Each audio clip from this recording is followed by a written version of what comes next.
اللہ تیرا شکر، اللہ تیرا شکر، اللہ تیرا شکر، اللہ تیرا شکر، الحمدللہ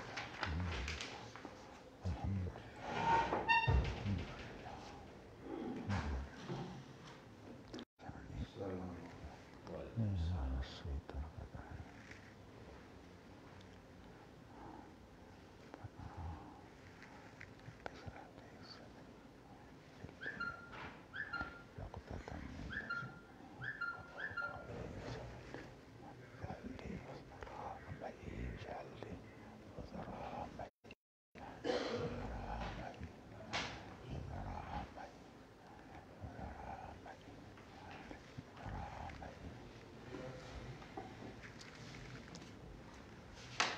آج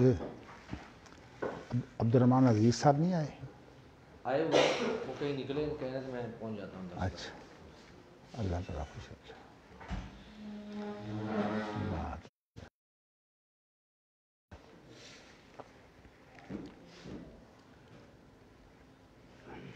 اپنا مفتی صاحب گھر بار سب خیریت ہے نا؟ الحمدللہ، بس جی گھر خیریت تو میرے ساری خیریت ہے ماشاء اللہ۔ تاڑی معیشت اللہ نے یہ رکھی ہے، سارے گھراں وچ خیریت ہے نہیں وہ تو لیکن یہاں دی دیکھو جی بات ہے، یہاں دی مسئلہ ہی بڑا کرتا ہے نا، اور تو مسئلہ ہی کوئی نہیں۔ چاروں پاسے جدوں گھیرا پیا ہوئے تو بندے نے اصل وہ مسئلہ ہی کوئی نہیں ہوتا ماشاء اللہ۔ دیکھو جی اللہ تعالیٰ ہر ایک نوں یہ موقع بھی نہیں دیں۔ جڑا ہوں حافظ سعید ہے نا، یہ ایک بڑی وڈی گل میں تمہیں دساں۔ حافظ سعید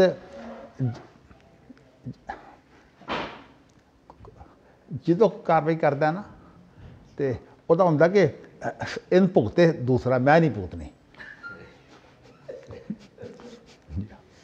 ماشاء اللہ۔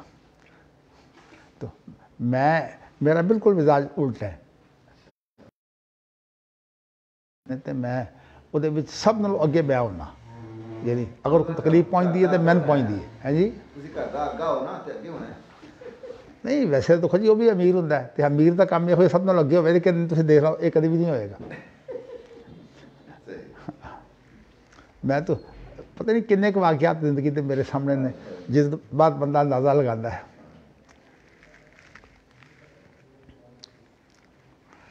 اللہ اکبر، اللہ اکبر، اللہ اکبر۔ بسم اللہ الرحمن الرحیم۔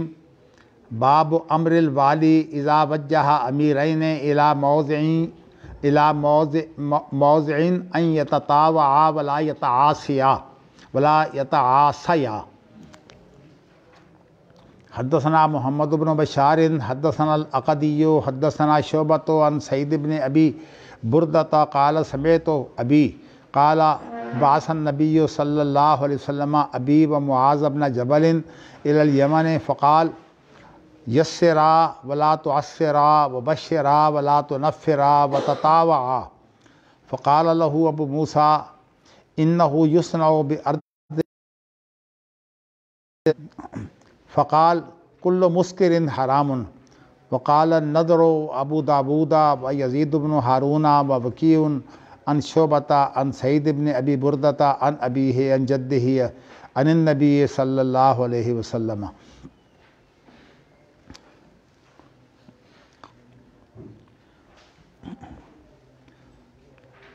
ایک حاکم جو ہے وہ کبھی تو کسی ایک کو جو ہے وہ کسی علاقے کا ذمہ دار بناتا ہے، اور کبھی جو ہے وہ ایک علاقے کو تقسیم کر کے اس کے دو ذمہ دار بناتا ہے۔ اسی طرح جیسے آپ دیکھیے نا کہ کراچی میں پہلے جو ہے وہ 2 ڈپٹی کمشنر ہوا کرتے تھے، باقی شہروں میں جو ہے وہ ڈپٹی کمشنر ایک ہوتا تھا، کراچی میں 2 ہوتے تھے۔ تو اب میرے خیال میں 2 کی بجائے بھی شاید 4 ہو گئے ہیں۔ تو صورتحال یہ ہے کہ علاقہ جب وسیع ہوتا جاتا ہے، اب کراچی جو ہے وہ ایک پورا ملک ہے، یعنی اس کی آبادی جو ہے وہ 1 کروڑ کے برابر ہے۔ سعودی عرب کی میرے خیال میں اپنی آبادی جو ہے وہ 1.5 کروڑ ہے صرف۔ ہیں جی ہاں لاہور میں مجھے پتہ نہیں تازہ حالات کا، لیکن کچھ عرصہ پہلے صورتحال ایسی ہی تھی. تو امام بخاری میں آپ کو بتایا کہ نبی اکرم صلی اللہ علیہ وسلم کے جو فرمانات ہوتے ہیں نا ایک مسئلے سے متعلق، ان کے بارے میں جو ہے وہ عنوانات الگ الگ باندھ کر وہ پہلو جو ہے وہ اجاگر کرتے ہیں. تو اس لیے حدیث کے اندر جو موقع محل ہوتا ہے، مثلا امام بخاری کے زمانہ میں کون کون سے مسائل ایسے تھے جن کی اہمیت تھی، جسے کہتے ہیں برننگ ایشو بن جاتے ہیں. ایک بڑا چھوٹا سا مسئلہ بسا اوقات برننگ ایشو بن جاتا ہے.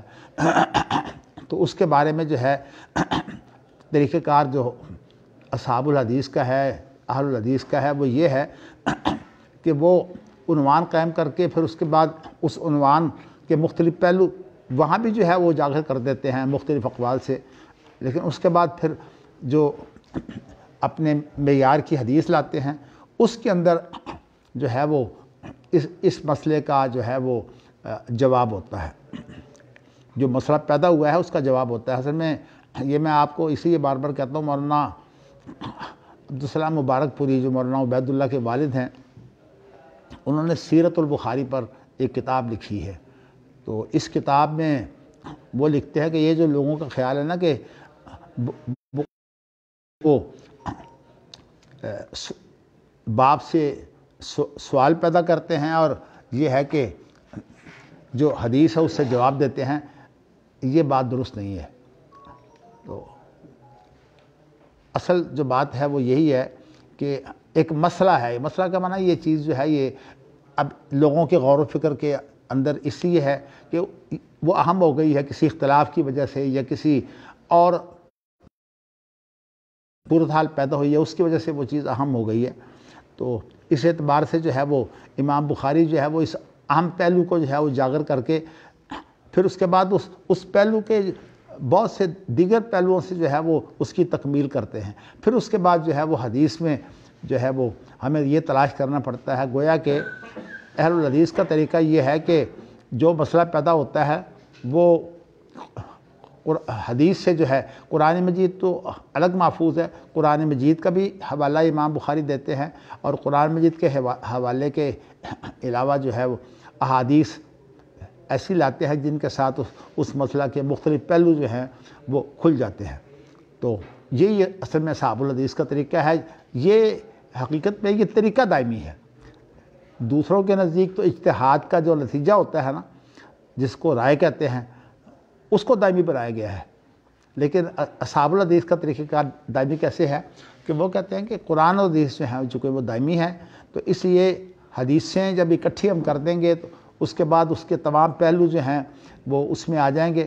تو آپ یوں سمجھیے کہ نبی اکرم صلی اللہ علیہ وسلم کا جو عمل ہوتا ہے نا اس کی حیثیت دائمی ہوتی ہے. اس لیے کہ آپ جو ہے وہ دائمی نبی ہیں، یعنی جب تک انسان جو ہے موجود ہے اس وقت تک، اور اس کے علاوہ عالمگیر بھی ہیں. یعنی مطلب یہ بھی نہیں کہ کسی خاص علاقے کی طرف ہے. تو اس لیے نبی اکرم صلی اللہ علیہ وسلم کے اجتہاد بھی جو ہے وہ کیونکہ اللہ کی طرف سے اس پر استصواب ہوتا ہے. استصواب اس کو بولتے ہیں کہ ایک چیز پہلے سے موجود ہو، اس کا ایک یعنی اللہ تعالیٰ نے نبی اکرم صلی اللہ علیہ وسلم کو جو ہے وہ معصوم بنایا ہے، اور معصوم کی جو بات ہوتی ہے نا اس کے بارے میں اللہ تعالیٰ یہ صورتحال پیدا کرتے ہیں کہ اگر کہیں تھوڑی سی بھی لغزش آئی نا، بہت معمولی سی بھی جس کو عام لوگ نہیں سمجھتے، تو وہ لغزش بھی اللہ تعالیٰ جو ہے وہ نمایاں کر دیتے ہیں.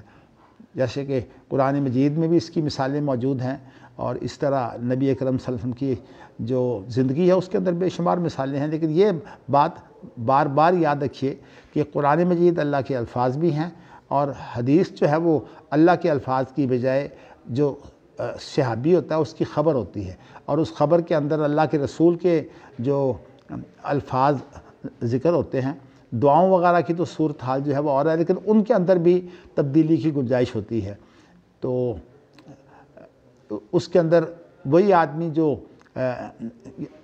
عربی زبان کے اعتبار سے جو ہے وہ سوجھ بوجھ رکھتا ہو اور معنی کی باریکیاں جانتے ہو، اس کو تو گنجائش ہے کہ وہ ایک لفظ کی جگہ پر دوسرا لفظ جو ہے وہ لے آئے، لیکن جو عام آدمی ہے اس کو جو ہے وہ جو دعا جتنی ثابت ہے اس کے مطابق ہی اس کو رکھنا چاہیے، اس لیے کہ اس کے اندر یہ استعداد نہیں ہے کہ وہ اس کے اندر کسی دعا کے اندر کوئی تبدیلی کرے۔ لیکن دعا کے علاوہ جو چیزیں ہوتی ہیں ان میں نبی اکرم صلی اللہ علیہ وسلم کے جو اقوال ہیں وہ یعنی اس کا معنی کیا ہے، اس کی مراد صحابی نے کیا سمجھی ہے، صحابی اس چیز کو بیان کرتا ہے جو اس نے سمجھی ہے۔ اور یہ انشاءاللہ پھر کبھی بات آئے گی تو آپ کو میں یہ بتاؤں گا کہ بہت ماضی بعید کے معاملات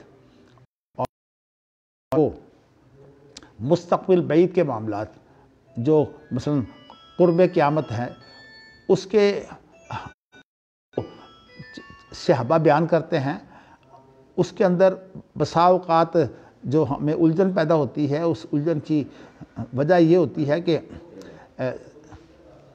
صحابہ نے جو ہے وہ اس کو اپنے اپنے حالات کے مطابق سمجھنے کی کوشش کی ہے، تو اس لیے اس کے اندر صحابہ جو ہیں وہ غور و فکر بھی کرتے ہیں اور ان کے جو اجتہادات ہوتے ہیں ان کا بھی آپس میں فرق پڑ جاتا ہے۔ تو اس اعتبار سے جب صحابہ آپس میں فرق ڈال سکتے ہیں تو اس کے بعد اگر اب نبی اکرم صلی اللہ علیہ وسلم کو جو ہے وہ 1450 سال ہو گئے ہیں، تو اب نبی اکرم صلی اللہ علیہ وسلم کی جو باتیں ہیں ان سے کیا مراد ہے اس کے بارے میں یہ اصول جو ہے یہ اہمیت رکھتا ہے کہ آپ جو ہے وہ مراد کو کہاں تک سمجھے ہیں۔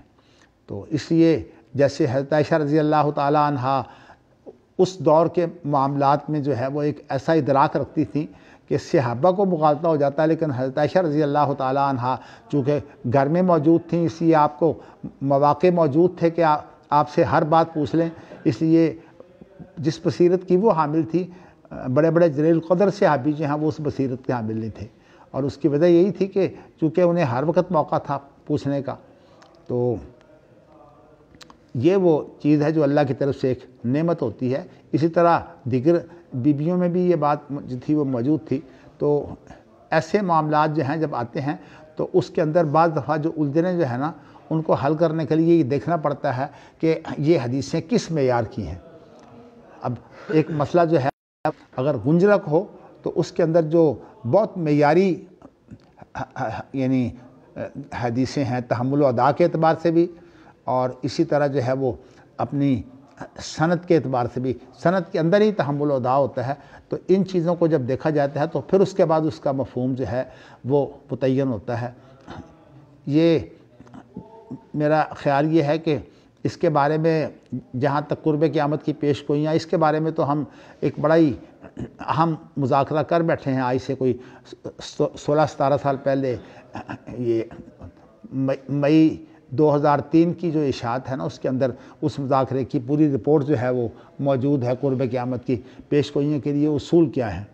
لیکن کچھ چیزیں جو ہیں وہ رہ گئی تھیں، جیسے کہ میں آج آپ کے سامنے اس چیز کو بھی واضح کر رہا ہوں کہ اس کے اندر یہ دیکھا جاتا ہے کہ حدیث معیاری زیادہ معیاری کون سی ہے۔ تو اس لیے بہت سے معاملات ایسے ہیں کہ جب آپ جو ہے وہ ان کو دیکھتے ہیں تو بجائے اس کے کہ آپ جو ہے وہ ہر حدیث کو لیں، اس کے بارے میں جو ہے وہ معیاری ترین حدیث جو ہے وہ آپ کو یعنی اس کا حل کرنے کا مثلا طریقہ یہ ہے کہ سب سے پہلے آپ جو ہے معیاری ترین کتاب جو ہے یہ بخاری ہے، تو بخاری میں حدیث دیکھیں اس کا جو ہے وہ مفہوم کیا بنتا ہے۔ اور بسا اوقات ایسا ہوتا ہے کہ جو بخاری کے اندر جو ہے وہ ایک مفہوم بن گیا ہے، اس کے بعد جو ہے وہ مسلم میں جو مفہوم بنتا ہے اسے بھی ہمیں جو ہے وہ یہ دیکھنا پڑے گا کہ ہم ترجیح دیں کہ نہ دیں۔ تو ایک معاملہ جو ہے محدثین کے ہاں ترجیح کا بھی ہے، تو یہ اس وقت ہے جب کہ اس کی جو مطابقت ہے، مطابقت میں کچھ اشکال حائل ہو، اور اشکال کی ایک صورت یہ بھی ہے کہ اتنا زمانہ جو ہے وہ دور ہو گیا ہے کہ اس زمانے کے لوگ جبکہ یہ چیزیں جو ہیں اسی شکل تھیں جیسے آج کل بن گئی ہیں، میزائل، جہاز، اسی طرح جو ہے وہ آپ دیکھیے اسلحہ، ایٹم بم، ہائیڈروجن بم، اس طرح کی میزائل، پھر یہ آپ دیکھیے کہ یہ جو ڈرون ہوتے ہیں جن کے اندر جو ہے وہ اپنا پائلٹ بھی نہیں ہوتا، تو تو جس طرح جو ہے یہ ساری کارروائیاں صرف ایک جو ہے وہ چھوٹی سی چیز جو ہے جو نظر بھی نہیں مشکل سے آتی ہے اس کو رکھ کر جو ہے وہ آ جاتے ہیں، اس کے بعد جو وہ چھوڑتے ہیں ڈرون، پھر وہاں جہاں وہ چیز پڑی ہوتی ہے وہاں جا کر جو ہے دھماکہ ہوتا ہے، اور وہاں جتنے بھی لوگ ہوتے ہیں مطلب ان کے ساتھ جو کچھ ہونی ہوتی ہے ہو جاتی ہے۔ تو میں آپ کو بتانا چاہتا ہوں کہ یہ بھی جو ہے وہ فن حدیث کی باریکیاں ہیں، ترجیح دینا۔ تو اس لیے ہمارے ہاں جو ہے ترجیح دینا جو ہے اس کے لیے اس بات کی ضرورت ہے، اگرچہ میں نے یہ جو ہے وہ یہ چیزیں سیکھی ہیں اپنے بزرگوں سے، لیکن اس کے باوجود بھی میں اکیلے کوئی فتویٰ دینا مناسب نہیں سمجھتا، بلکہ میرا یہ ذہن ہے کہ اللہ تعالیٰ یہ کرونا کا مسئلہ تھوڑا سا جو ہے وہ اگر ڈھیلا کرتے ہیں تو انشاءاللہ تعالیٰ میں ایک مذاکرہ کراؤں گا اہل علم کے درمیان، اور اس وقت جو ہے یہ سوال جو ہمارے سابقہ مذاکرے میں رہ گیا تھا تو اس سوال کا جو ہے وہ ہم حل کریں گے۔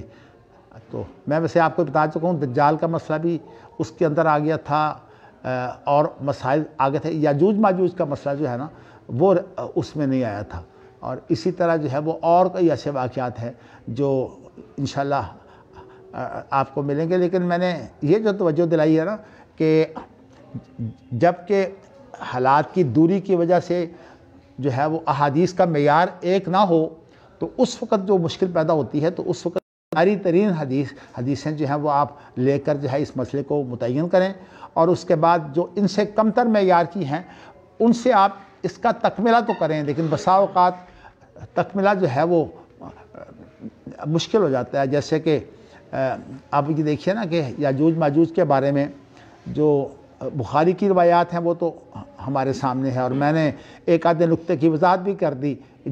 یہ جو غلطی تھی نا کہ اس سے مراد شاید کوئی سوراخ ہو گیا ہے، اس سے مراد سوراخ نہیں ہے، بلکہ اس سے مراد جو ہے وہ یہ ہے کہ آپ نے اشارہ کیا تھوڑا سا وقت، اس لیے کہ آپ کو میں نے تھوڑا سا وقت، بھائی دیکھیے نا کہیں تو 10 ہے، 10 کی نشانی تو یہ ہے، اور جہاں 90 ہے اس کی نشانی یہ ہے، اور جہاں 100 ہے اس کی نشانی یہ ہے۔ تو اب تین چیزیں جو ہیں، تین چیزیں اگر ان کا مفہوم لیں گے تو یہ تو اضطراب بن جائے گا، اور جس حدیث میں اضطراب ہو وہ قابل حجت نہیں ہوتی، تو اس کا اضطراب ختم کرنے کی صورت یہ ہے کہ اس کا مفہوم یعنی مطلب بہت تھوڑا وقت رہ گیا ہے۔ اس لیے کہ آپ کو میں نے بتایا تھا کہ ذوالقرنین کا جو معاملہ ہے یہ حضرت جو ہے وہ 1200-1300 سال پہلے کا ہے۔ تو اب بتائیے نا اس وقت کا واقعہ، پھر حضرت عیسیٰ علیہ السلام کی پیدائش، پھر اس کے بعد سارے واقعات، یعنی آپ یوں سمجھیے کہ یہ یاجوج ماجوج کا جو معاملہ ہے وہ کوئی یہ نہیں چند سالوں کا ہے، تو اس لیے سینکڑوں اور ہزاروں سال تو خیر اللہ کے رسول کے زمانے تک ہی ہو گئے تھے، لیکن جب آپ نے یہ بتایا کہ بہت تھوڑا وقت رہ گیا تو آپ کی مراد یہ تھی کہ وقت بڑا تھوڑا رہ گیا ہے، مقصود یہ نہیں تھا کہ یہ باقاعدہ کوئی اس طرح کا سوراخ ہو گیا ہے۔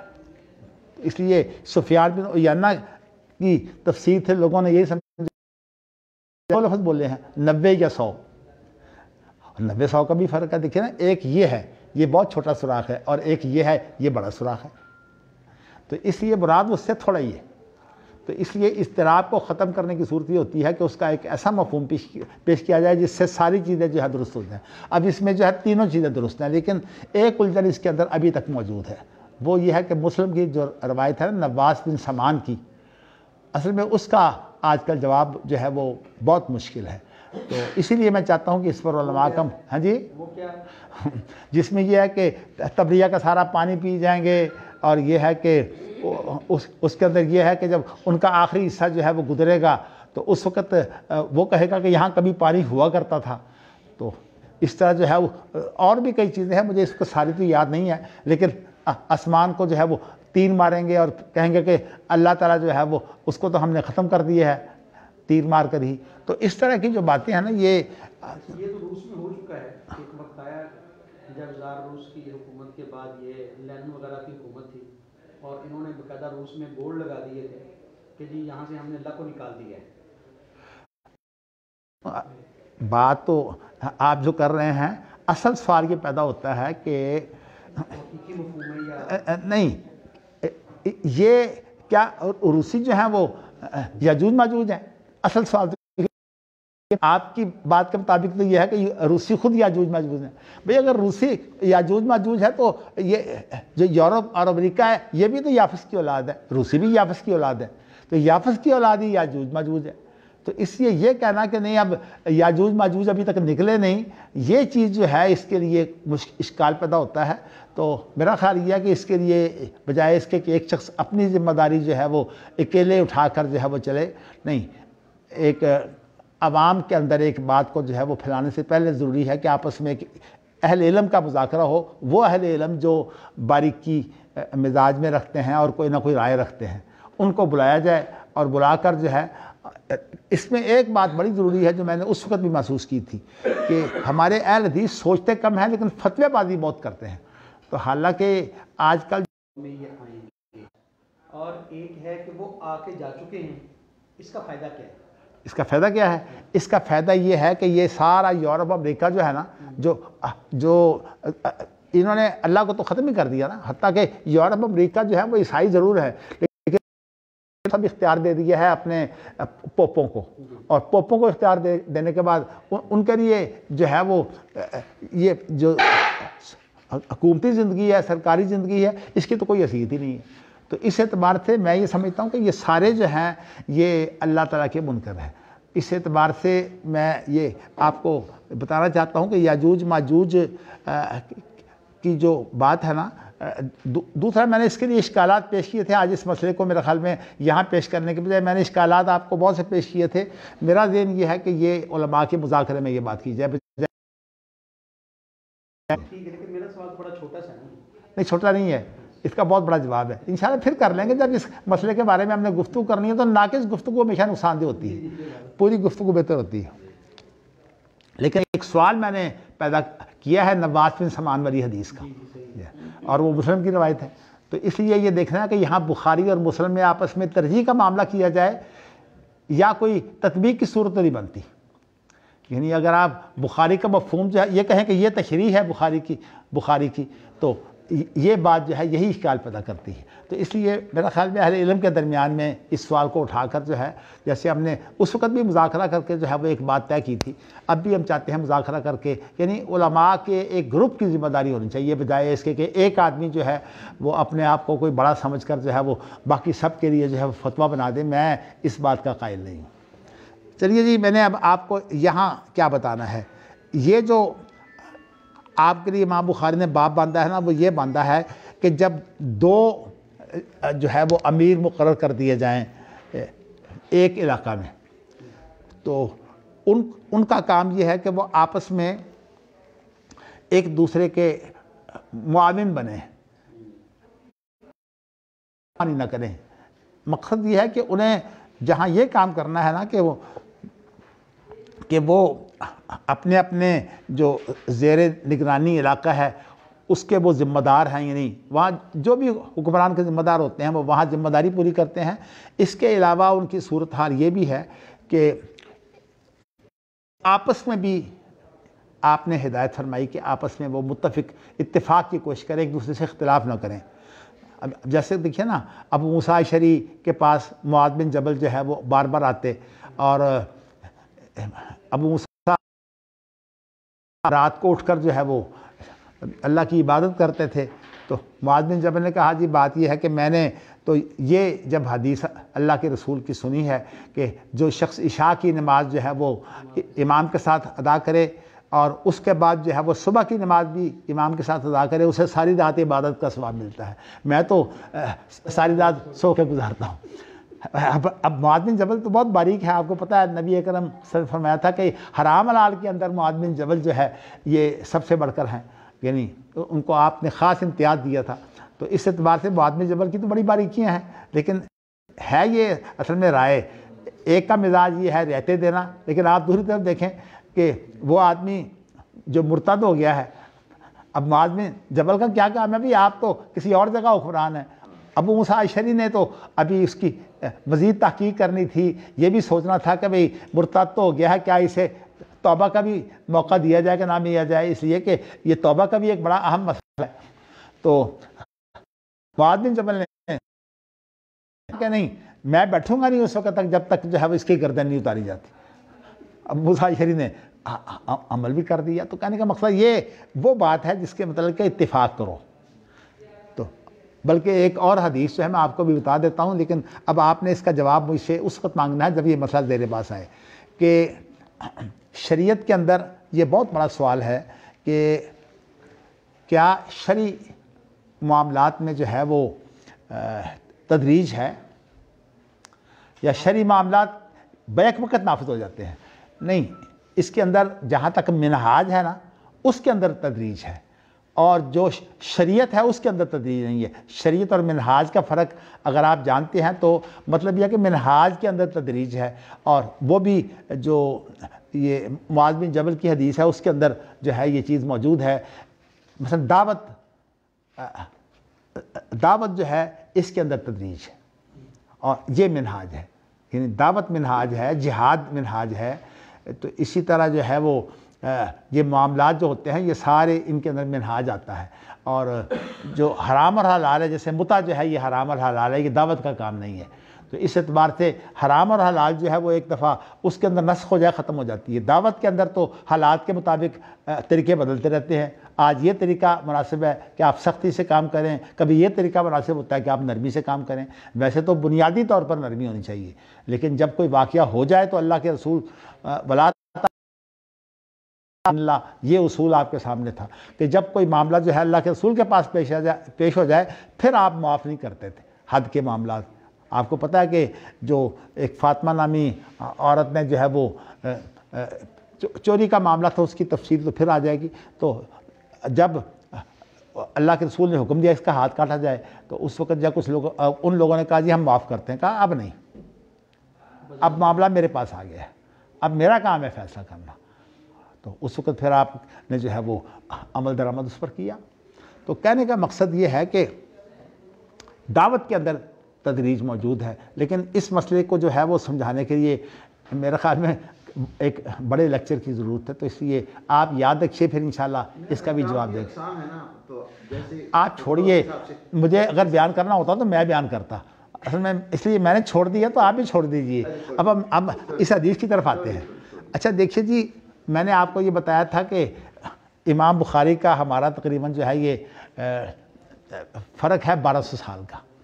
تو 1200 سال کا جو فرق ہے نا اس کے اندر ہمارے مسائل بڑے بدل چکے ہیں.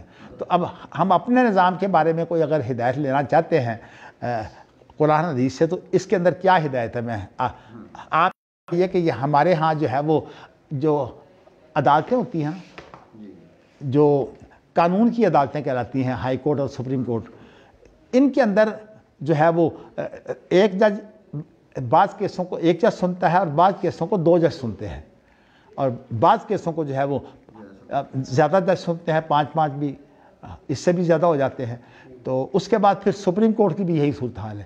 سپریم کورٹ میں جو ہے وہ فوری سماعت تو ایک جج کر لیتا ہے، لیکن جب اس کے بعد اس کی فائنل سماعت ہوتی ہے پھر ایک جج نہیں کرتا، جو ہے پھر کئی جج مل کر کرتے ہیں. وہاں یہ صورتحال ہمیں پیدا ہوگی، وہاں یہ صورتحال ہمیں یہ پیدا ہوگی کہ وہ اب 2 جج ہیں، ان کو اب کیا کرنا چاہیے؟ آپس میں وہ اختلاف کریں یا آپس میں جو ہے وہ اطاعت کریں. تو اس کے اندر یہ ہدایت موجود ہے کہ نہیں، انہیں آپس میں کوشش کرنی چاہیے کہ موافقت کی راہ اختیار کریں. نصوص کی مخالفت نہ ہو تو کس کی؟ نصوص کی. میں آپ کو بتاؤں قرآن و سنت یہاں نافذ نہیں ہے، آپ کی نصوص کی بات کرتے ہیں. بات یہ ہے کہ میں تو اصل میں کہہ رہا ہوں کہ دیکھیے ہم ایک مسلمان ہیں، اس لیے قرآن و سنت سے کم از کم ہمیں تو سیکھنا چاہیے. وہ جج تو جاہل ہوتے ہیں، شریعت کا تو انہیں پتہ ہی نہیں ہوتا، ان کے بارے میں کیا بات ہے؟ وہ جانتے ہی نہیں شریعت کیا ہوتی ہے. میرے ذہن کے مطابق اس کا تعلق نظام کے ساتھ ہے، نہ کہ قضا کے ساتھ. میں نے اس لیے کہا نا کہ اس کا تعلق منہاج کے ساتھ ہے، یہ شریعت کے ساتھ اس کا تعلق نہیں. منہاج میں نظام بھی تو منہاج میں آتا ہے نا. آپ دیکھیے کہ سعودی عرب میں شریعت کے حد تک تو قرآن و سنت نافذ ہیں، لیکن جب شریعت کے علاوہ کوئی انتظامی مسئلہ آتا ہے تو اس کو وہ نظام کہتے ہیں. تو اسی نظام کے اندر دن رات تبدیلیاں ہوتی رہتی ہیں. تو اس لیے کہنے کا مقصد یہ ہے کہ اس کو وہ کہتے ہیں نظام. قانون کا لفظ استعمال نہیں کرتے کہ قانون کی وجہ سے الجھن پیدا ہوتی ہے کہ یہاں کوئی الگ کوئی چیز ہے، چونکہ ان کا ان کا ہر اقدام جو ہے وہ شریعت کے تابع ہوتا ہے، حتیٰ کہ جو ان کا نظام ہے وہ بھی شریعت کے تابع ہے۔ تو اس لیے ان کا منہاج جو ہے وہ بھی شریعت کے مطابق ہے۔ اللہ نے جہاں نبی اکرم صلی اللہ علیہ وسلم کو جو ہے وہ شریعت دی ہے، وہاں آپ کو منہاج بھی دیا ہے، اور منہاج میں دعوت، اس طرح جہاد و قتال، اسی طرح جو ہے منہاج میں نظم و نسق، یہ ساری چیزیں جو ہے یہ منہاج کا حصہ ہے۔ تو منہاج میں نسق کے معنی بھی اور ہیں، عام شریعت میں نسق کے معنی اور ہیں۔ میں آپ کو گاہے گاہے مثالیں دیتا رہتا ہوں، لیکن جب یہ باتیں آئیں گی نا، خاص طور پر امام بخاری کا یہ جو باب ہے نا، یہ بڑا ہی اہم ہے، یہ الاعتصام بالکتاب والسنہ۔ امام بخاری نے اس کے اندر جو ہے وہ داخل کر دی ہے، کیونکہ امام بخاری، امام شافعی اور جو اہل الحدیث ہیں ان کا ایک طریقہ کار ہے کہ وہ کہتے ہیں کہ کتاب و سنت ہمیں کافی ہے، اس میں ہر چیز کا حل موجود ہے۔ کچھ چیزوں کا حل جو ظاہری ہوتا ہے، کچھ چیزوں کا حل جو ہے غور و فکر سے ہوتا ہے، اور غور و فکر جو ہے اس کا نام اجتہاد ہے۔ اس لیے وہ تو جب مسئلہ پیش آتا ہے اس وقت غور و فکر کرتے ہیں اور اس وقت اس کا حل پیش کر دیتے ہیں، اور اس کے بعد جو ہے وہ اس کا حل بھی اسی قسم کے مسائل سے یہ وابستہ رہتا ہے۔ چلیے جی، میں نے آپ کو یہ اس لیے بتایا کہ آج کے دور میں اگر کوئی شریعت پر عامل تو نہیں ہے لیکن شریعت سے فائدہ اٹھانا چاہتا ہے، تو بعض جج ایسے ہوتے ہیں جن کو شوق ہوتا ہے، جیسے کہ میں نے آپ کو بتایا کہ مفرور لڑکی جو ہے اس کی شادی کے سلسلے میں ہماری عام عدالتوں کا تو حال یہ ہے کہ عورت آ جائے بس، اس کے بعد وہ عورت کیا کہتی ہے یہ نہیں دیکھنا کہ خامد اس کا موجود ہے کہ نہیں۔ خامد سامنے موجود ہوگا، وہ خامد کی بات نہیں سنیں گے، وہ عورت سے کہیں گے بتا، وہ کہے کہ جی میں نہیں اس کے ساتھ رہنا چاہتا، جاؤ جہاں تم چاہتی ہو جاؤ۔ یعنی خامد کے ساتھ رہنے کی عورت یہاں پابندی نہیں ہے۔ تو شادی شدہ اگر عورت پابند نہیں ہے تو کنواری کا کیا مسئلہ ہے؟ کنواری جب آتی ہے تو وہ تو پہلے چھٹی ہوتی ہے، اس نے دوستی لگائی ہوتی ہے معاشقے میں، اور آ کر جو ہے وہ کیس جو ہے وہ ماں باپ کرواتے ہیں پولیس سے مل کر بڑے پیسے خرچ کر کے، اور عدالت میں جاتی ہے، جاتے ہی جو ہے اس کا بیان سن کر جا تو آزاد ہے۔ ماں باپ وہاں رو رہے ہوتے ہیں لیکن ماں باپ کو کون پوچھتا ہے؟ تو یہ ہمارے ہاں نظام ہے۔ اس لیے عورت کا مسئلہ جو ہے یہ ہماری عدالتوں میں بہت سنگین مسئلہ ہے۔ تو یہ بتایا تھا میرے ساتھ واقعہ ہو چکا ہے کہ یعنی ڈرائیور کے ساتھ اس کی بیوی نے ہائی کورٹ میں تو میرے خلاف کر دیا نا کہ مدنی صاحب نے اپنے جا میں رکھا ہوا، حالانکہ میرا کوئی تعلق نہیں، اس کا خامد اپنے خامد کے پاس تھی، تو ہم نے خامد کو رہائش دی ہوئی تھی۔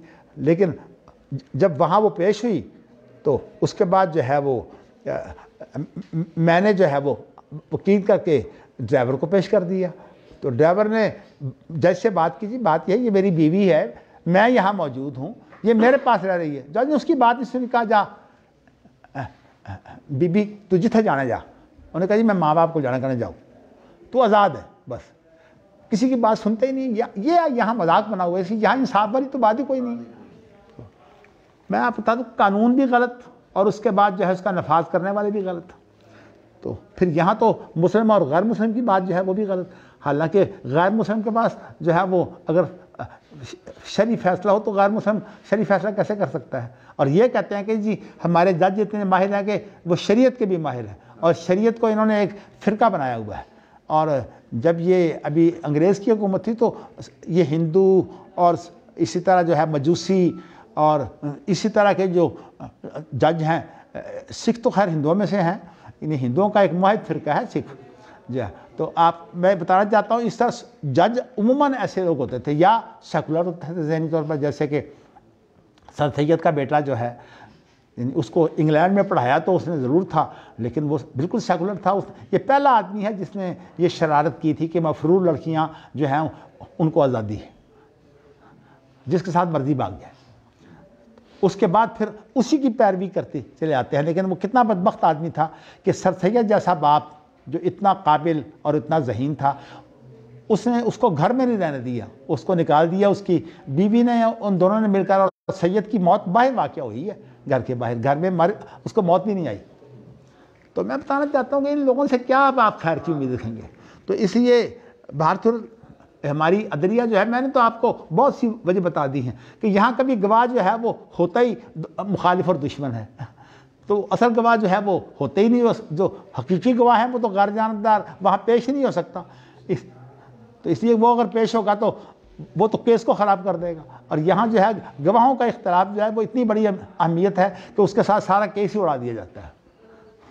چلیے جی، وہ تو باقی اس نظام کی بات کی جو ہے وہ غیر شرعی باتیں ہیں، سیکولرزم کی باتیں ہیں۔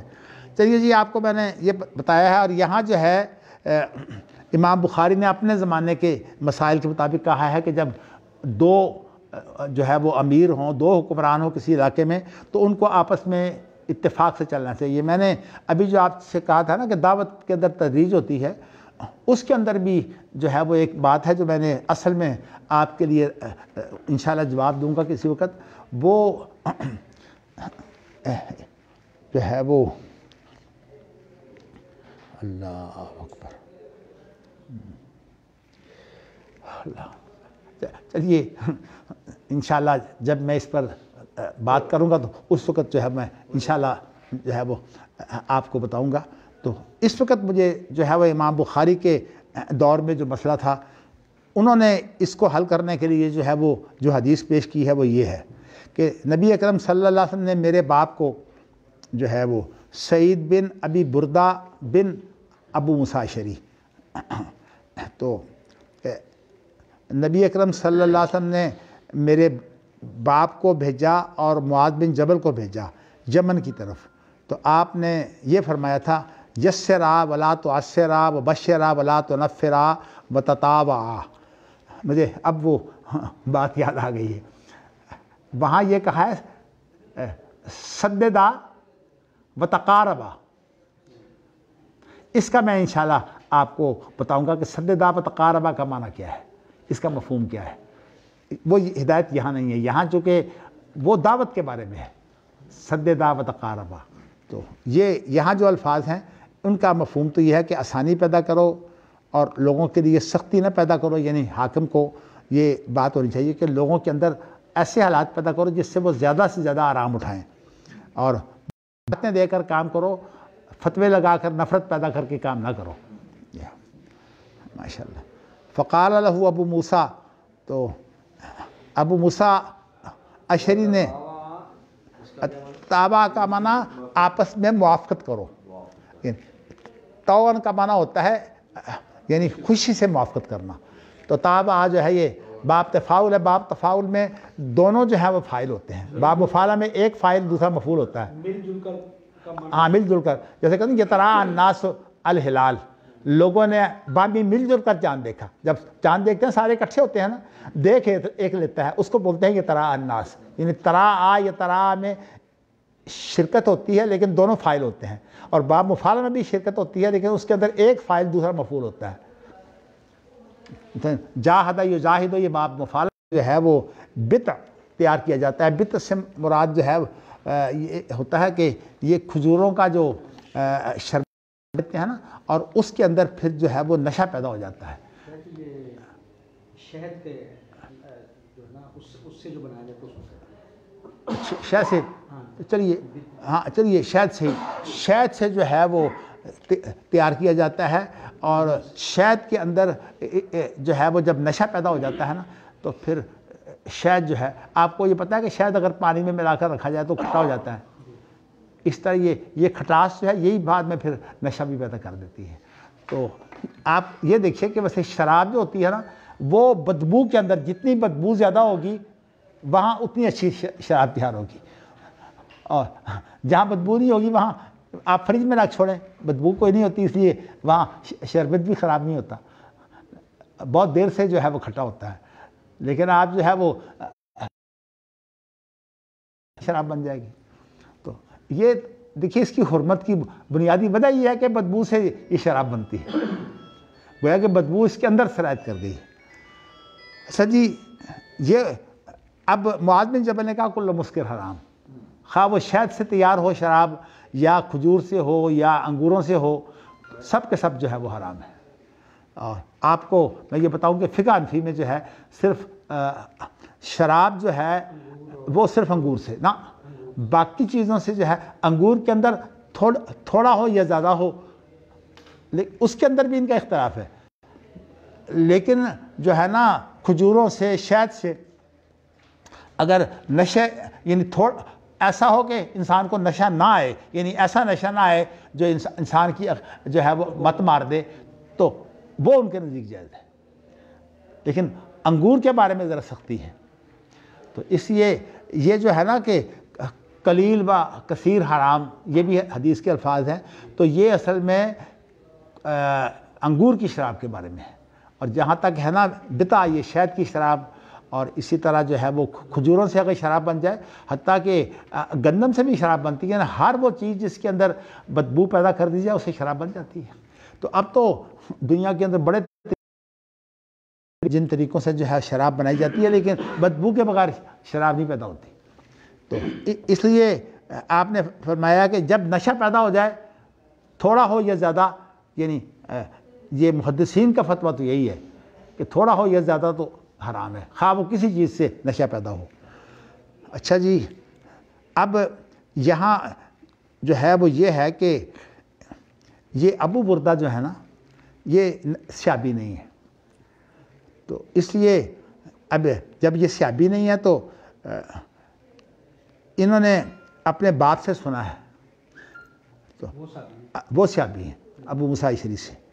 اچھا، اب صورتحال یہ ہے کہ امام بخاری نے اس کی تائید کے لیے جو ہے وہ مختلف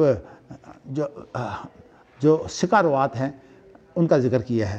ایک تو نظر ہے، پھر ابو داود کا ذکر کیا ہے، یزید بن ہارون کا ذکر کیا ہے، وکی کا ذکر کیا ہے، یہ امام شافعی کے استاد ہیں۔ اور وکی جو ہے وہ خود راوی نہیں ہے بلکہ شعبہ سے روایت کر رہے ہیں۔ اس طرح جو ہے وہ شعبہ جو ہیں وہ سعید بن ابی بردہ سے روایت کر رہے ہیں، اور سعید بن ابی بردہ جو ہیں وہ اپنے باپ سے یعنی ابو بردہ سے، اور ابی بردہ نے ان کے دادے سے یعنی ابو موسیٰ اشعری سے، اور وہ اللہ کے رسول سے، یعنی مقصد یہ ہے کہ سند متصل ہے۔ تو یہ سند کا اتصال بتا دیا ہے۔ اور پہلے جو ہے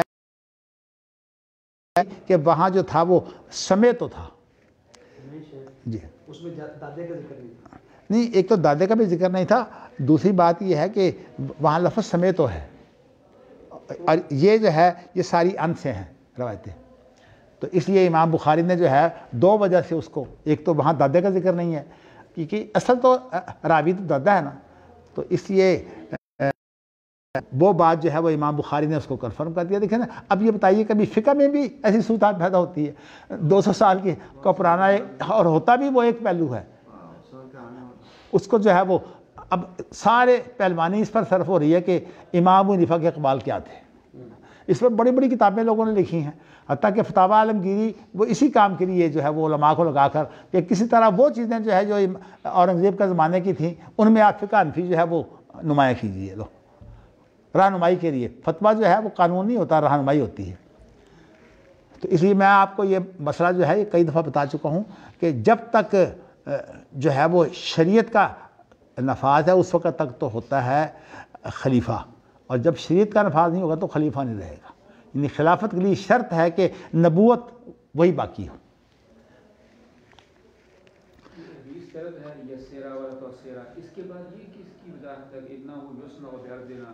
نہیں، اس حدیث کے ساتھ اس کی کوئی مناسبت نہیں ہے۔ وہ تو اصل میں معاذ بن جبل چونکہ حرام و حلال کے ماہر تھے نا، اس لیے ابو موسیٰ اشعری نے ان سے مسئلہ پوچھا ہے، وہ الگ ہے بالکل، نہیں بالکل الگ ہے۔ دیکھیے نا، جو مسئلے انہیں میں نے یہ بتایا، دیکھیے مطابقت کے ساتھ کس طرح مطابقت ہو رہی ہے کہ مسئلہ ان سے پوچھ کر اس مسئلے کے اوپر عمل ہو رہا ہے، تو یہ ہے آپس میں موافقت۔ دیکھیے نا، بجائے اس کے کہ ہمارے یہاں تو صورتحال یہ چھوٹے چھوٹے بچے ہوتے ہیں دین کے علم میں بالکل کورے، ایسے ایسے بات شروع کر دیتے ہیں کہ استاد کے ساتھ جو ہے وہ بولنا بھی نہیں آتا۔ میرے لیے سب سے بڑی مشکل یہی ہے کہ میں اب سمجھانے لگوں تو جن کو دین کا علم نہیں ہے وہی بات شروع کر دیتے ہیں، بڑی مشکل پیدا ہو جاتی ہے۔ میں نے یہی مسئلہ جو ہے یہ اپنے گھر میں جو ہے وہ بچوں کو سمجھانے کی کوشش کی، یہی اہل حدیث اور اہل رائے کا۔ پہلے میں نے سوال کیا، میں نے کہا جی ان دونوں کے آپس میں فرق کیا ہے بتائیے۔ تو اب اس میں پہلے تو ایک اچھلنے لگا، سب کچھ پتہ ہے، سب کچھ پتہ ہے۔ میں نے کہا بتاؤ پھر، تو دوسرا کہنے لگا آپ بتا دیں۔ میں نے کہا میں نے ایسے نہیں بتانا، پہلے آپ کو سوال ڈالوں گا، ایک دن آپ کو دوں گا، آپ سوچتے رہیں، اس کے بعد پھر میں کل بتاؤں گا۔ یہ کل کا واقعہ پھر میں نے آج جو ہے وہ بتایا۔ ہاں، لیکن یہ ہے کہ وہی آدمی جو اچھل رہا تھا نا، وہ ابھی آدھی بات ہوئی تھی تو اٹھ کر چلا گیا، مجھے یاد آ گیا، میں نے کہا یہ حافظ سعید ہے دوسرا۔ حافظ سعید کا ہمیشہ مسئلہ یہ رہا کہ وہ آدھا لیکچر سنتا تھا، اس کا طریقہ کار جو ہے اس کو پتہ نہیں تھا، اس لیے جہاد کا نعرہ لگایا اور وہ مجھے کہتا ہے کہ جہاد کا نعرہ میں نے آپ سے لیا ہے. بھائی میں نے تو اس کا طریقہ کار بھی بتایا ہے, وہ کہاں ہے آپ کے پاس؟ اس لیے کہ آدھا جو لیکچر سننے کا اس کا حال یہی ہوتا ہے کہ مثالوں سے بات بہت کھلتی ہے. آپ یہ بتائیے کہ اس مسئلے کو میں نے آپ کے لیے کتنے اندازوں سے کھولتا ہوں. روزانہ کوئی نہ کوئی جو ہے وہ آپ کے لیے میں نقطہ جو ہے وہ پیدا کر کے بتاتا ہوں کہ یہ یہاں اس کا اطلاق ہو رہا ہے. یہ باقاعدہ مشق ہوتی ہے اجرا کی. یہ ایسا نہیں ہے کہ مسئلہ سن لیا ہے بس جی اب اس کے بعد ہم جو ہے وہ عقل کل ہو گئے ہیں. تو یہ جو بات ہوتی ہے پتہ نہ کسی بڑے کی بات. اسی لیے میں کہتا ہوں امام ابو حنیفہ نے اور تو کتاب کوئی نہیں لکھی, لیکن آداب معلم اور متعلم جو ہیں یہ اتنی اہم چیز تھی کہ انہوں نے اس پر کتاب لکھی ہے. فقہ الاکبر کے علاوہ ان کی ایک ہی کتاب ہے, یہ چھوٹی ہے کہ سیکھنے کے آداب کیا ہے, سکھانے والے کے آداب کیا ہے. ہمارے ہاں اگر یہ چیز مٹ جائے کبھی جو ہے وہ علم نہیں پڑھایا جا سکتا. اور یہی مشکل میرے لیے پیدا ہو گئی ہے کہ میں نے جو ہے وہ اپنی درس گاہ میں تو دیگر اپنی مجبوریوں کی وجہ سے تو ویسے میں ٹھیک ہے ججوں کو پڑھاتا رہا ہوں اور بھی دنیا کے اندر جگہ جگہ میں نے پڑھایا ہے, لیکن میرا کہنے کا مقصد یہ ہے کہ میری بڑی مشکل یہ ہے کہ اب وہ واقف نہیں ہے, لیکن یہ ان کی توہین ہے کہ وہ میرے درس میں بیٹھے. میرے لیے بہت بڑی آزمائش یہ ہے. بچوں کا حال سب کا ہی ایسے اللہ معاف کرے. بات یہ ہے میرے بچے ماشاءاللہ عالم ہیں, نہیں عالم ہیں, اور جو ہے نا نہیں دیکھو آپ کو بتاؤں عالم جو ہے اگر وہ آداب متعلم اور آداب معلم نہیں جانتا تو بہت بڑی یہ قرآن کی آیتیں کس کے لیے ہیں؟ وَلَا تَقُلْ لَهُمَا أُفٍّ وَلَا تَنْهَرْهُمَا وَقُلْ لَهُمَا قَوْلًا كَرِيمًا وَاخْفِضْ لَهُمَا جَنَاحَ الذُّلِّ مِنَ الرَّحْمَةِ وَقُلْ رَبِّ ارْحَمْهُمَا كَمَا رَبَّيَانِي صَغِيرًا. کسی کو مجھ سے سب سے پہلے جھگڑا لگا لیتے ہیں, تو جھگڑے میں میری طبیعت خراب ہو جاتی ہے, اٹھ کے چلا جاتا ہوں. ابتدا میں بات کرنے لگا ہوں تو جھگڑا شروع ہو گیا. میں نے کہا وہ مجھے وہی کہتا ہے کہ 50 دفعہ تو آپ سے ہم نے بات سنی ہے. میں نے کہا پھر مجھے بتا دو کیا ہے جو 50 دفعہ آپ نے سنی ہے. پھر کہتا اچھا نہیں آپ بتا دیں. تو مقصد یہ ہے کہ جب اس طرح کی باتیں جو ہے مجھے کر کے کسی کو سمجھانے کے لیے کیا موقع ملے گا؟ تو طلب اصل میں جب تک صحیح نہ ہو اس وقت تک علم نہیں آتا. اب ماشاءاللہ آپ کے اندر اگر طلب صادق ہے تو ماشاءاللہ آپ سیکھ جائیں گے. مگر میں آپ کو بتاؤں کہ میں نے تو اپنے اللہ سے یہ امید رکھی ہوئی ہے کہ انشاءاللہ تعالیٰ اللہ تعالیٰ مجھے ضائع نہیں کریں گے. اگر جو ہے وہ کسی کو ضرورت نہیں ہے تو انشاءاللہ تعالیٰ ایسے شاگرد موجود ہیں جو انشاءاللہ ان چیزوں کو سیکھ کر جو ہے پھیلائیں گے. خاص طور پر جو میرے علم کے جو ہے نگہبان ہے وہ مفتی صاحب ہے ماشاءاللہ. مفتی صاحب کو میں نگہبان سمجھتا ہوں اس لیے کہ ان کا کام یہ ہے کہ ہر چیز جو ناجائز اس کو جائز کر دینا. لیکن مجھے ایسا بھی ایک واقعہ یاد آتا ہے, سن لے آپ, اس کا تو میرا ہی موقع ہے نا. مجھے واقعہ یاد آتا ہے کہ کسی مولوی نے چڑھ کر کہا کہ اسماعیل شہید جس چیز کو جو ہے میں اس کو حلال کر کے بتاؤں گا. تو انہوں نے کہا اچھا اگر یہ بات ہے تو میں تمہاری ماں کو تمہارے لیے حرام کرتا ہوں, اس کو حلال کر کے بتاؤ.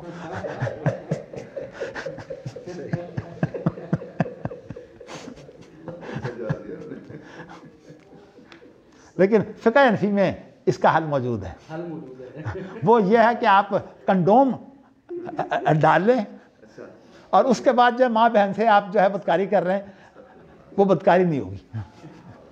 میں نے حنفی عالم کو کہا بہت پہلے کی بات ہے, جی میں نے کہا جدید سائنس جو ہے نا وہ فقہ حنفی کی بنیاد پر رکھی ہے. بڑا خوش ہوا, کہتا کہ کیسے. میں نے اس کو یہ بتایا تو منہ چھپا رہا تھا. وہ کیا بتا تھا, انہوں نے فقہ حنفی پڑھ کے انہوں نے یہ بنایا ہے. وہ لاکھوں کروڑوں الگ الگ ہوتے ہیں ماشاءاللہ. بیٹھے بٹھائی میں جو بات کرتا ہوں مفتی صاحب کو اپنے منصب کا خیال آ جاتا ہے, وہ ضرور ماشاءاللہ کوئی نہ کوئی راہ نکال دیتے ہیں. کہتے ہیں میں ابھی حل کرتا ہوں. نہ ابھی نہ آپ حل کریں ماشاءاللہ, جب یہ وقت آئے گا پھر انشاءاللہ حل کریں گے. چلیے جی. اچھا جی اب آپ نے یہ امام بخاری کا طریقہ کار جو ہے آگے دیکھیے. وقد اجاب عثمان بن عفان, کہ حضرت عثمان بن عفان نے جو ہے یہ جو مغیرہ بن شعبہ کا ایک غلام جو تھا نا اس کو یہی جواب دیا تھا, یعنی اسی کے مطابق جو حدیث. اچھا یہ الگ بات ہے. باب و اجابت الحاکم الدعوۃ, میری اصل میں نظر کا فرق ہے نا جی, میں نے آپ کو بتایا ہوا ہے. بس میں نے ویسے جب تک یہ میری نظر کام کرتی ہے میں نے پریشان نہیں کروانا. چلیے باب و اجابت الحاکم الدعوۃ, حاکم کا دعوت کو قبول کرنا. اچھا، تو اس کے بارے میں یہ ایک پہلو امام بخاری نے جو ہے وہ باب باندھا ہے، مسئلہ پیدا کیا ہے، اور اس کے ساتھ کہتے ہیں کہ عثمان بن عفان نے مغیرہ کی تھی. یہ بات آ گئی. آپ کو یہ پتہ ہے کہ مغیرہ بن شعبہ جو ہے یہ ڈاکو تھے پہلے، یعنی مسلمان ہونے سے پہلے یہ ڈاکو تھے. تو یہ جب آئے ہیں تو انہوں نے کہا جی کہ میں اسلام لانا چاہتا ہوں، تو کیا میرے سارے گناہ معاف ہو جائیں گے؟ اللہ کے رسول نے فرمایا تیرے گناہ معاف ہیں، تیرا مال قبول نہیں ہے.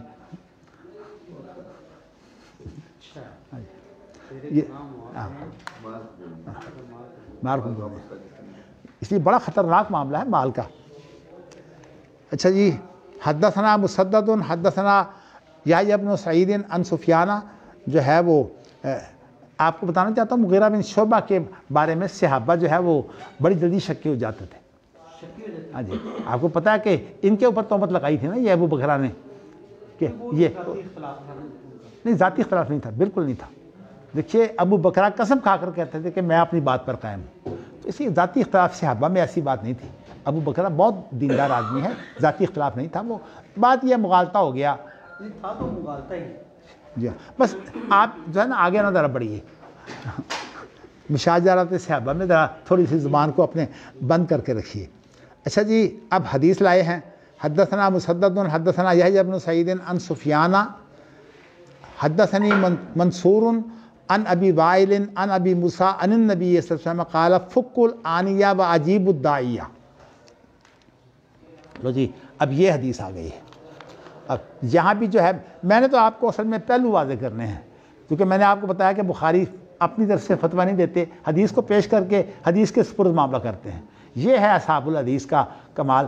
دیکھیے نا، جس کو بھی مسئلہ سمجھنا ہے وہ حدیث میں غور کرے. علماء کے لیے تو یہ بات کافی ہے، لیکن عوام کے لیے جن کو علم نہیں ہوتا وہ ظاہر ہے کہ ایسے علماء سے پوچھیں جن کو کتاب و سنت کی مہارت ہے. جیسے احمد بن حنبل نے بتایا ہے کہ آپ ان لوگوں سے پوچھیے جو کتاب و سنت کے مطابق جو ہے وہ عالم ہوتے ہیں، کتاب و سنت کے جو ماہر ہوتے ہیں ان سے آپ مسئلہ پوچھیے. جو کتاب و سنت کے ماہر نہیں ہیں ان سے آپ مسئلہ نہ پوچھیے،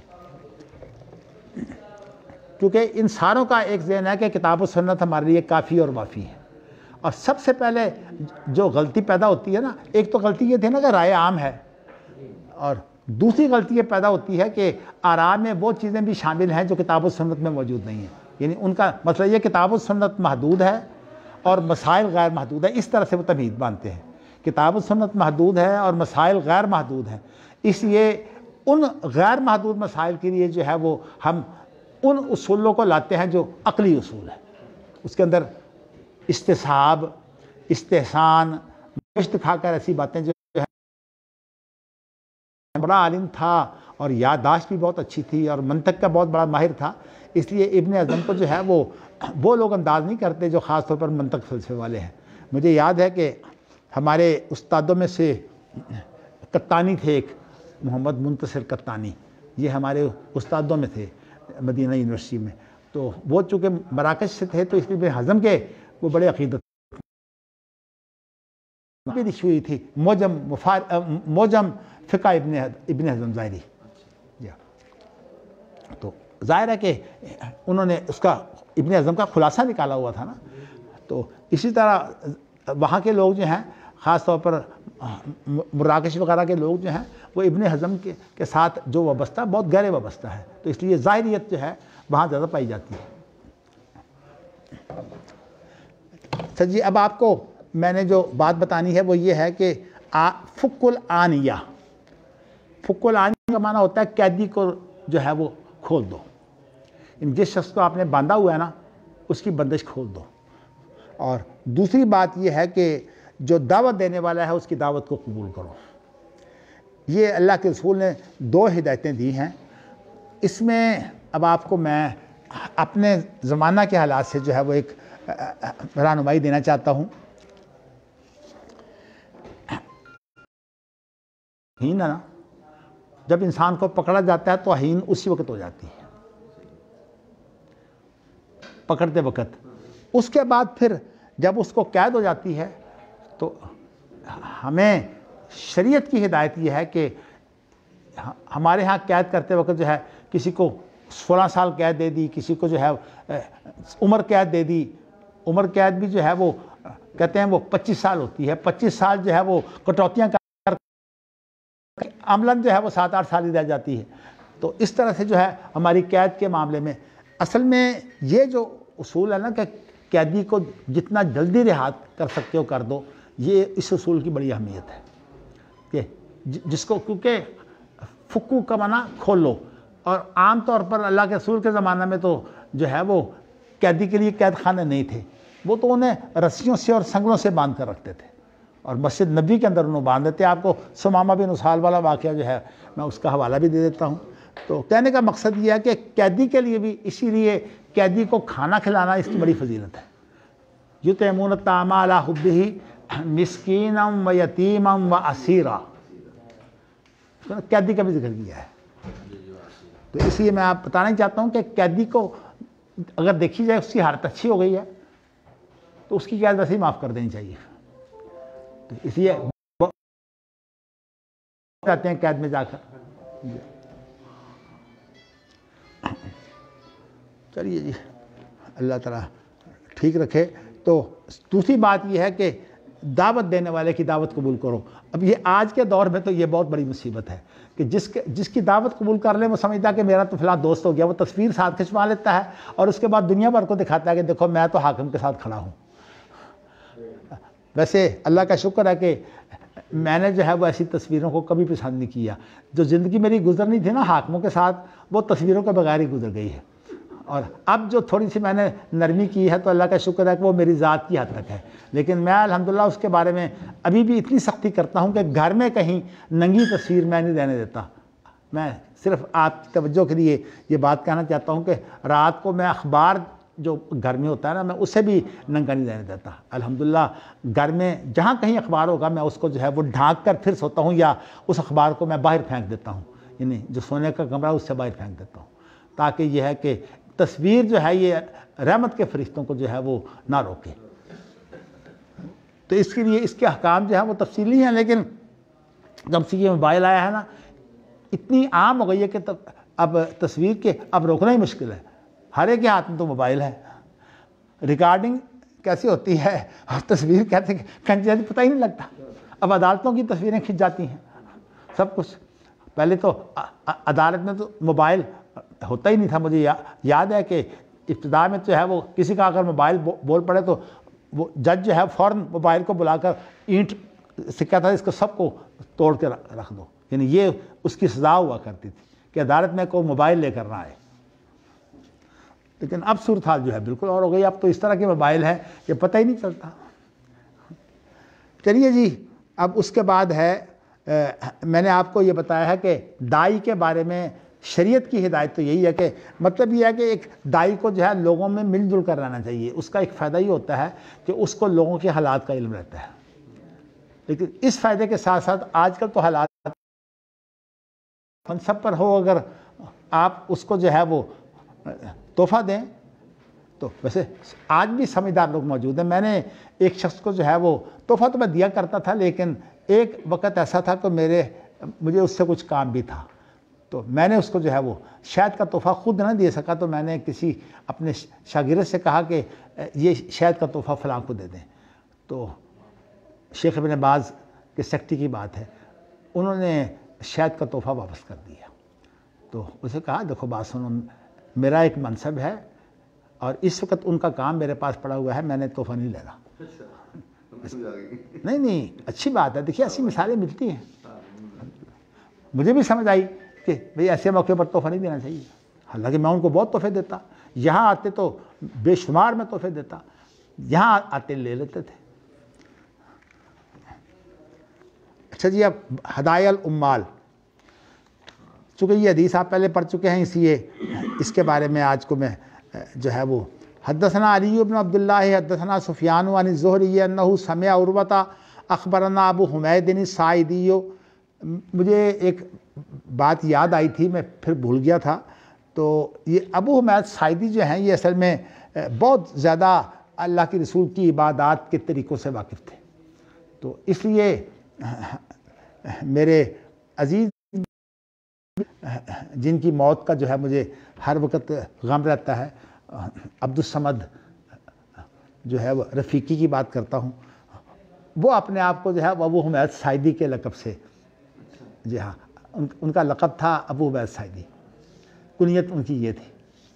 تو مقصد یہ ہے کہ سنت کے بہت شدائی تھے، آپ کو پتہ ہی ہے وہی ابو حمید ساعدی ہیں جنہوں نے جب نماز پڑھی تو اس کے اندر جلسہ استراحت کیا تھا، اور پھر کہا کہ میری نماز اللہ کے رسول کے بہت مشابہ ہے، یعنی جلسہ استراحت ان کی نماز سے ہی ثابت ہے۔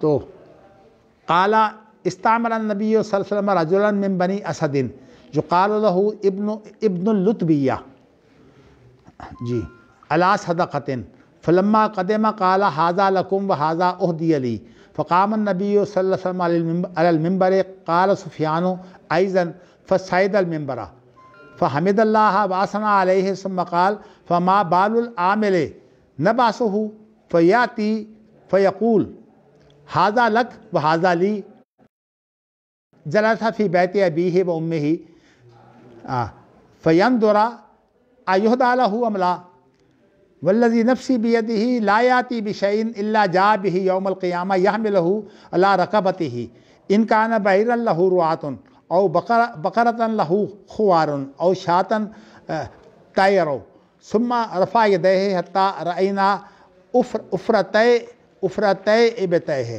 الا هل بلغت ثلاثا قال سفیان قصہ علینا الزہری وزاد ہشام عن ابیہ عن ابی حمید الساعدی قال سمع اذنای وابصرته عینی وسألوا زید بن ثابت فانه سمع معی ولم یقل الزہری سمع۔ جی اب یہ حدیث جو ہے یہ آپ کے سامنے آ گئی ہے۔ تو اس کے بعد امام بخاری نے جو ان کا طریقہ کار ہے کہ قرآن مجید کے جو مشکل الفاظ ہیں ان کی تفسیر بھی دے دیتے ہیں، اور یہ عام طور پر جو ہے ابو عبید قاسم بن سلام سے لیتے ہیں۔ خوار کہتے ہیں صوتن، یعنی یہ گائے کی آواز ہے خوار، اور والجعار یہ جب گائے دھاڑتی ہے نا تو اس کو کہتے ہیں جوار۔ قرآن مجید میں لفظ موجود ہے تجعرون، یجعرون یعنی وہ گائے کی طرح دھاڑیں گے۔ تو خوار تو یعنی اگر بچہ بھی خوار ہی کہتے ہیں، وہی جو آیا ہے نا سامری نے جو بچڑا تیار کیا تھا، ہاں اس کی آواز قرآن مجید میں موجود ہے نا خوار، لیکن قرآن مجید میں یجعرون کا لفظ بھی موجود ہے اور اس کے اندر داڑنا مراد ہے، یہ جہنمیوں کی بات ہے۔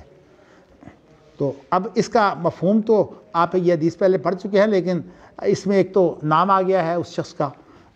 اب آپ جو ہے وہ اس کا ترجمہ کیجئے کہ نبی اکرم صلی اللہ علیہ وسلم نے بنو اسد میں سے ایک آدمی کو جو ہے وہ عامل بنایا، یعنی عامل کا معنی ہے جو زکوٰۃ وصولی کے لیے جاتے ہیں۔ تو یقال له ابن، اچھا آپ کو پتہ ہے کہ علیہ جو ہے ان کو معاوضہ الگ دیا جاتا ہے۔ اچھا علی صدقۃ، تو صدقے پر جو ہے بنو اسد میں سے ایک شخص کو جو ہے وہ جب ذمہ دار بنا دیا، تو جب وہ واپس آیا تو اس نے کہا ھذا لکم، یہ تو آپ کا ہے، اور یہ جو ہے یہ مجھے تحفہ دیا گیا ہے۔ اب نبی اکرم صلی اللہ علیہ وسلم کو تو یہ بھی علم تھا کہ عامل کو تنخواہ الگ دینی ہے اور تحفہ اس نے الگ، تحفے کے نام پر تحفہ رکھ لینا ہے۔ تو اللہ کے رسول نے اس مسئلے کو بتانے کے لیے معاملہ ایک پیدا ہوتا تھا، اور اللہ کے رسول جو ہے وہ شریعت کو جامع کر دیتے تھے، اس لیے کہ آپ کا یہ امتیاز تھا کہ آپ جوامع الکلم کے حامل ہیں۔ تو اللہ کے رسول کھڑے ہوئے منبر پر، سفیان نے جو ہے وہ کی بجائے کہا ہے کہ فصعد المنبر، آپ منبر پر چڑھے۔ دیکھیں نا الفاظ کا کتنا اہتمام ہے امام بخاری کا، یہ ایک لفظ جو ہے وہ کسی کا تھوڑا سا فرق ہے وہ درمیان میں سے ہی جو ہے بتا دیا ہے۔ فحمد اللہ واثنى علیہ، آپ نے اللہ کی تعریف کی اور اللہ کی جو ہے وہ مد و ثنا کی۔ پھر آپ نے فرمایا ما بال العامل، اس تحصیلدار کا کیا حال ہے، نبعثہ کہ ہم اس کو بیچتے ہیں مطلب صدقات وصول کرنے کے لیے، پھر وہ آتا ہے کہتا ہے کہ یہ تو آپ کے ہیں اور یہ میرے ہیں۔ تو فَحَلَّا جَلَسَ فِي بَيْتِ أَبِيهِ وَأُمِّهِ، وہ اپنے ماں باپ کے گھر میں کیوں نہیں بیٹھا رہا اور لوگوں نے آ کے وہاں اس کو تحفے کیوں نہیں دیے؟ مطلب یہ کہ وہ تحصیلدار تھا، لوگوں نے کوئی نہ کوئی خرابی پیدا کرنے کے لیے جو ہے وہ اس کو تحفے دیے ہیں۔ اس لیے جو آدمی کسی ڈیوٹی پر ہو اس کو تحفہ نہیں لینا چاہیے، جیسے میں نے شیخ ابن باز کے سیکٹری کا آپ کو خود واقعہ بتایا ہے۔ تو بات یہ ہے کہ تو کیا ہے کہ اگر کوئی ایسا آدمی، آپ نے پھر قسم کھا کر بتایا کہ ایسا آدمی جس نے جو ہے وہ تنخواہ کے علاوہ جو ہے وہ تحفے بھی لیے ہیں، تو وہ یہ تحفے نہ سمجھے کہ یہ تحفے جو ہیں یہ میرے ہیں. وہ قیامت کے دن آئے گا اور اس نے اپنی گردن پر وہ تحفہ اٹھایا ہوگا. اچھا، تحفے میں اب بہت سی چیزیں ہو سکتی ہیں کہ آپ کو پتہ ہے کہ جب یہ ہمارے حکمران جاتے ہیں تو ان کو جو ہے وہ گھوڑے ملتے ہیں، بہترین گھوڑے. خاص طور پر جو یہ علاقہ ہے نا جو وسط ایشیا کا ہے، وہاں گھوڑا کھایا بھی جاتا ہے، اور اس لیے گھوڑے کی جو بعض خاص جو فوائد ہیں وہ وہاں سے باقاعدہ تیار ہو کر یہاں دوسرے ملکوں میں آتے ہیں. اور یہ بھی آپ کو بتاؤں کہ حنفیوں کے ہاں گھوڑا حرام ہے، باقی سب کے نزدیک جو ہے گھوڑا حلال ہے، لیکن قربانی نہیں ہو سکتا، یعنی ثمانیت ازواج میں شامل نہیں ہے. اچھا جی، چلیے. تو ان کانا بعیرن لہو رعاتن، اگر وہ اونٹ ہے تو اس کی وہ اونٹ کی آواز جو ہے اس کی ہوتی ہے. او بقرتن لہو خوارن، یا گائے ہے تو گائے کی آواز نکالے گا وہ. او شاتن طیرو، یا بکری جو ہے وہ بکری کی آواز میں میں کر رہی ہے. اس لیے کہ یہ فعل جو ہے پہلے میں اسم لائے ہیں، اس کو فعل بنا دیا ہے. ثم رفع یدیہ، پھر آپ نے اپنے ہاتھ اٹھائے. حتیٰ رأینا افرتہ بتہ، یہاں تک کہ ہم نے آپ کے بغلوں کی جو ہے نا، نہیں، افرا جو ہے وہ سفیدی ہوتی ہے جس کے اندر کچھ ملاوٹ ہو. یہ جو ہماری بغلیں ہوتی ہیں نا، ان کی یہ تھوڑی سی ان کے اندر میل آ جاتی ہے، تو سفیدی میل سے مل جاتی ہے، اس لیے اس کو افرتہ کہتے ہیں. تو اچھا، اب صورت یہ ہے کہ نبی اکرم صلی اللہ علیہ وسلم کی جو آپ چونکہ عام طور پر جو کپڑے میں رہتے تھے، اپنے آپ کو ڈھانکے رکھتے تھے، اس لیے جو زیادہ ڈھانکے رکھے اس کے جو بغلیاں سفید ہوتی ہیں. تو اسی لیے جو ہے وہ عورتیں جو ہیں ان کو یہ چیز حاصل ہوتی ہے. اسی طرح وہ ملک جہاں موٹا لباس پہنا جاتا ہے ان کی بغلیں سفید رہتی ہیں. تو اسی وجہ سے تو آپ نے فرمایا حل بلغ، تو کیا میں نے پہنچا دیا؟ سراسن 3 مرتبہ آپ نے یہ کہا. اس کا مطلب ہے کہ اس کے اندر بہت وہ ان کے خلاف ہیں، اور یہ اکیلے جو ہیں بھئی ان کو کیا فرق، وہ کچھ لیتے نہیں ہیں، ان کو ماشاءاللہ عہدہ بھی مل جاتا ہے، اور اس کے علاوہ جو ہے دنیا کے اندر ان کا فتویٰ چلتا ہے. بیچارے عام لوگوں کو کیا پتہ ہے، اور پھر اس طرح جن کے اندر کوئی تھوڑی سی بھی خرابی ہوگی وہ تو کہیں گے جی یہ ان کا فتویٰ موجود ہے اس لیے ہم عمل کر لیتے ہیں. یہاں مجھے یاد ہے کہ بینک دبئی اسلامی اور اس طرح میزان بینک وغیرہ بڑے دعوے کرتے ہیں. میزان بینک تو اسپیشل جو ہے ان کے جو ہے نا مشیر ہے نا تقی عثمانی صاحب، اور اس کا جتنا بھی کام چل رہا ہے یہ سود کا وہ انہی کے فتووں سے چل رہا ہے. اور پھر اس کے بعد انہوں نے سینکڑوں کیا ہزاروں لوگ تیار کر دیے ہیں، صرف ان کو یہ پڑھاتے ہیں کہ تم نے سود کو کیسے جائز کرنا ہے. اور وہ پھر بینکوں سے تنخواہ لیتے ہیں، ظاہر ہے تنخواہ لینے کے بعد انہوں نے بینکوں کا کام کرنا ہوتا ہے. اللہ تعالیٰ ہدایت دے بس. اچھا، اب سفیان جو ہیں یہ قصہ علینا الزہری، تو کہتے ہیں کہ ہمیں یہ جو قصہ سنایا ہے یہ زہری نے سنایا ہے. اچھا، اب اس کے اندر جو ہے ہشام جو ہیں ان کی تائید ملتی ہے. ہشام نے جو ہے وہ اس طرح اضافہ کیا ہے کہ اپنے باپ سے، اور انہوں نے ابو حمید سے. آپ کو پتہ ہے ہشام کے باپ کا نام کیا ہے؟ ذرا بتائیے کیا نام ہے؟ ہشام بن حکیم. اگر دن میں بتا دوں پھر تو جواب خود آ گیا.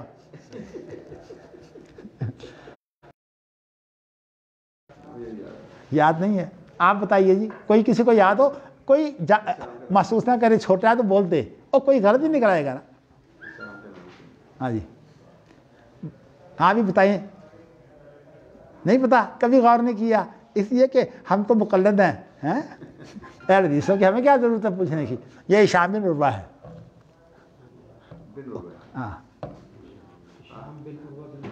ہاں پھر عروہ بن زبیر. تو انہوں نے اپنے باپ سے کس سے؟ عروہ سے.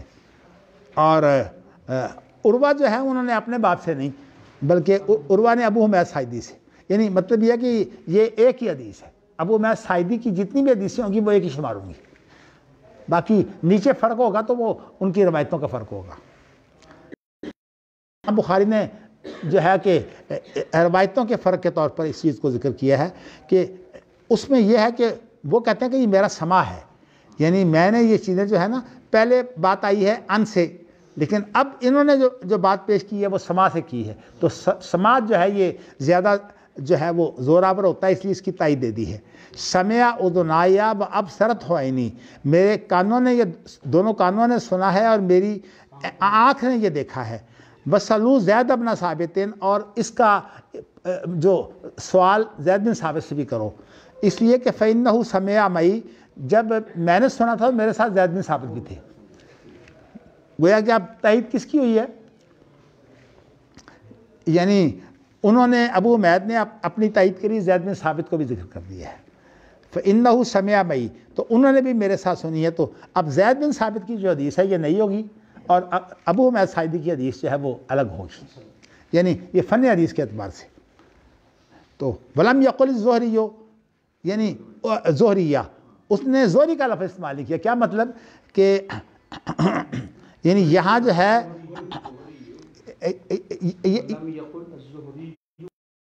ولم یقل الزہری، یعنی زہری نے یہ بات نہیں کہی سمع اذنی، یعنی مطلب یہ ہے کہ یہ زہری سے اوپر جو ہے نا مسئلہ، اس میں تھا نا انہو سمع عروہ تھا، عروہ نام آ گیا نا، تو اس طرح عروہ ابو حمید ساعدی سے۔ تو یہاں جو ہے وہ زہری نے یہ لفظ نہیں کہے، مطلب یہ ہے کہ یہ جو زور ہے یہ سفیان بن عیینہ کا زور ہے۔ اب یہ جو ہے نا تحمل و ادا، یہ ماشاءاللہ آپ سمجھیے کہ آپ کے اندر پہلے یہ ذوق پیدا ہو رہا ہے، اللہ کا شکر ہے، استاد کو بھی فائدہ ہوتا ہے، بلکہ مولانا عبدالسلام کیلانی صاحب تو حافظ اللہ صاحب کو کہا کرتے تھے کہ جی اصل میں حافظ صاحب نے کوئی ایسی بات بیان کی تو مولانا عبدالسلام صاحب جو تھے نا بڑی جلدی کھل جاتے تھے، کہنے لگے جی اصل میں آپ جب ہم کو پڑھاتے ہیں تو ہم اصل میں آپ کو علم بڑھا رہے ہوتے ہیں تو حافظ صاحب ہنس کر جو ہے وہ ٹال دیتے تھے۔ ویسے وہ باز نہیں آتے تھے، شیخ ابن باز کو بھی مذاق کرتے تھے، اس لیے شیخ ابن باز جب میں ملتا نا تو پوچھتے بھی عبدالسلام کا کیا حال ہے، وہ انہیں یاد رہتے تھے ہمیشہ۔ تو بس اللہ تعالیٰ نیک بندے کو جو ہے وہ بڑا شوق تھا نیکی کا، چلیے اللہ انہیں غریق رحمت کرے، ہماری تو یہی دعا ہے اللہ ہمیں جنت الفردوس میں انہیں بھیجے اور ہمیں ان کا ساتھی بنا دے۔ چلیے جی، اب آپ نے جو ہے وہ باقی چیز تو آپ نے پڑھ لی تھی، اچھا جی اب ایک میرے خیال میں باب اور پڑھ لیں، پھر اس کے بعد جو ہے ہاں اب یہ ٹائم ختم ہو گیا، وہ گل نہ کرو نا، ہاں اس کا میں ماشاءاللہ جب تک جو ہے وہ ٹھیک ہوں اس وقت تک پڑھتے رہیں آپ، مجھے حق ہے کہ میں آپ سے کہوں کہ جی میں جو ہوں وہ ٹھیک نہیں ہوں۔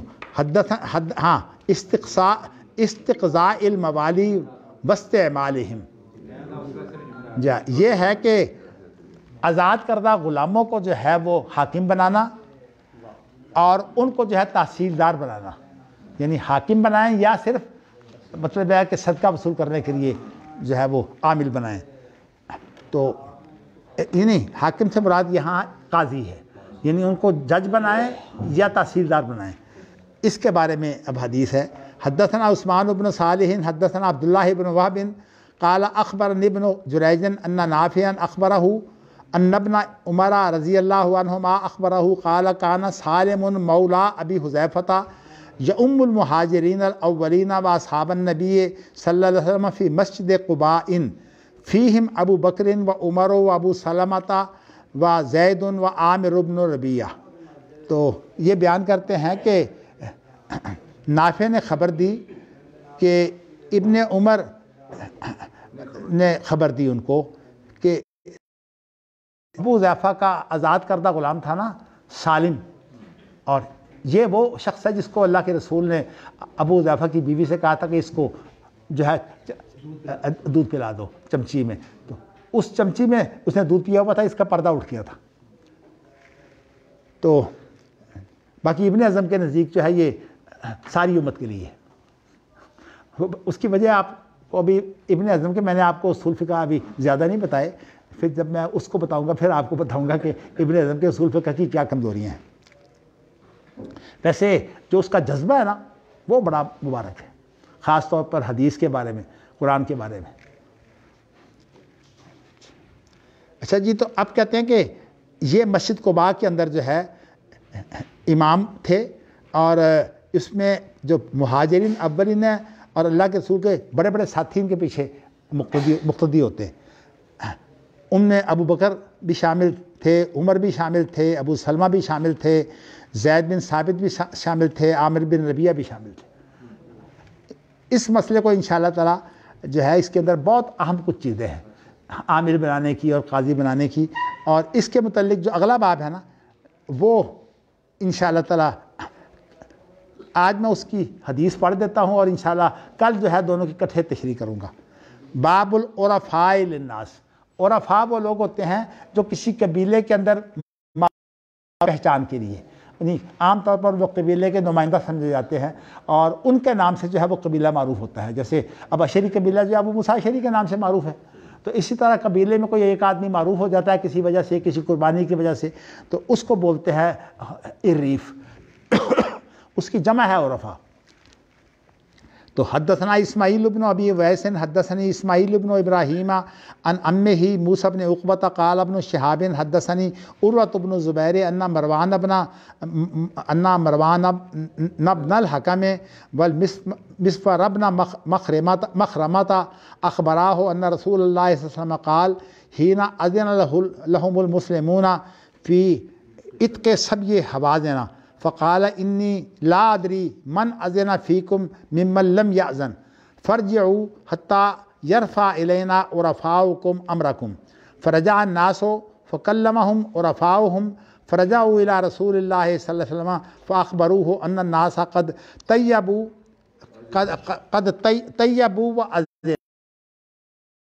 وأذنوا۔ اب اس کا انشاءاللہ ترجمہ تشریح دونوں حدیثوں کی انشاءاللہ تعالی اللہ توفیق دیں کل۔